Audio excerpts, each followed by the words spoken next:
എന്താ പ്രത്യേകത? എന്താ പ്രത്യേകത? ഇന്ന് പ്രത്യേകത വെഡിങ് ആനിവേഴ്സറിയാണ്. അറിയാലേ, മറന്നൊന്നല്ലായിരുന്നു ഞങ്ങള്.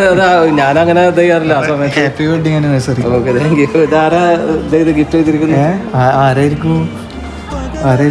വൈഫാണോ? അല്ല, ഇങ്ങനാരുണ്ടാവും? വൈഫുണ്ട്, മോനും. അപ്പൊ ഇത് കൊടുന്നേരാൻ വേണ്ടിട്ടായിരുന്നു, കൊറിയറല്ല. അപ്പൊ ഹാപ്പി വെഡിങ് ആനിവേഴ്സറി. വീഡിയോ എടുക്കുന്നുണ്ടോ?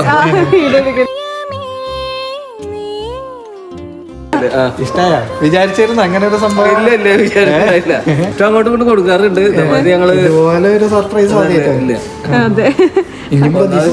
ജോലിയുടെ തിരക്കൊക്കെ കാരണം നമ്മളെ മറന്നുപോകും. ഇന്നലെ എന്നെ റിമൈൻഡ് ചെയ്തായിരുന്നു മോള്. പിന്നെ ഞാനത് മറന്നു. പിന്നെ വൈകുന്നേരം ആയപ്പോ എനിക്ക് ഇങ്ങനെ ഇത് വന്നു. അപ്പൊ ഞാൻ പറഞ്ഞു, എന്താ ചെയ്യുന്നത്, ഞാൻ ഇവിടെ അല്ലേ എന്നൊക്കെ പറഞ്ഞ് നാട്ടിൽ വരുമ്പോ എന്താ വേണ്ട എന്നൊക്കെ നോക്കാൻ. അവരൊരു സർപ്രൈസ് തന്നെയില്ലേ? അതെ, തീർച്ചയായിട്ടും. തീർക്കും പ്രേമം.